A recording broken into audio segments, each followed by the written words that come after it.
Children face some of the biggest challenges when it comes to the COVID-19 pandemic.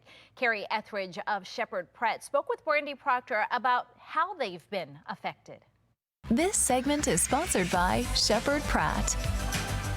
Well, Sheppard Pratt has been a staple of care for the Baltimore region for more than 150 years. Now, their mission remains largely the same: to improve the quality of life of individuals and families by compassionately serving their mental health, addiction, and special education needs. So joining us to talk about how children have been affected by the pandemic and what Sheppard Pratt is doing is Carrie Etheridge. All right, Carrie, so are children experiencing greater anxiety and stress with the transition back to school following the last year?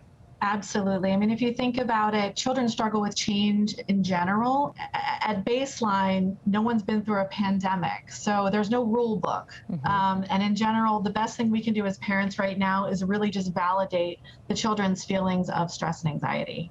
All right, so what can parents do to help ease that stress and anxiety that their kids might be experiencing? Sure. So at baseline, younger kids tend to respond well to routines. I think in the past year, as a parent myself, we've all changed our routines, being at home and doing virtual learning, working from home. So anything we can do to get back to the pre-COVID routines, same bedtime, screen times, laying out your clothes the night before. It seems very simple, but these are things that can help kids adjust to going back to school. Okay, now look, I'm going to hang my head when you talk about that screen time now, right? So are there certain coping strategies to help transition successfully? Yes. And I think the reality is you have to be honest.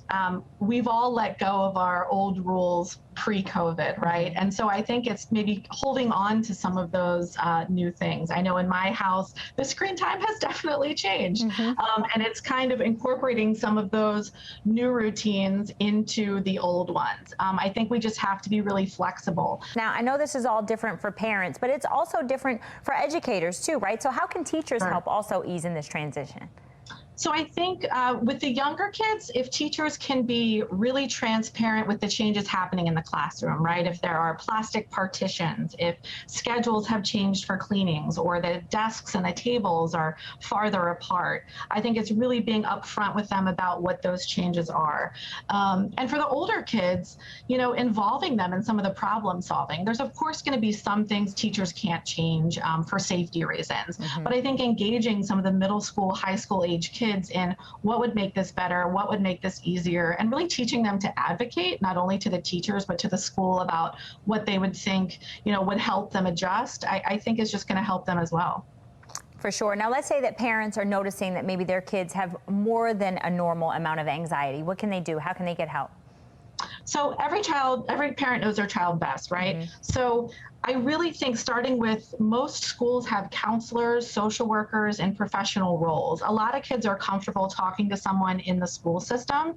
Of course, if you want something more long-term, for example, you're worried about the summer break and not having access to that person. I know we here at Sheppard have a walk-in clinic that has both virtual appointments and in-person appointments. It all makes so much sense. The information available there on the bottom of our screen. Carrie, thank you so much for joining us today. Absolutely. It was a pleasure.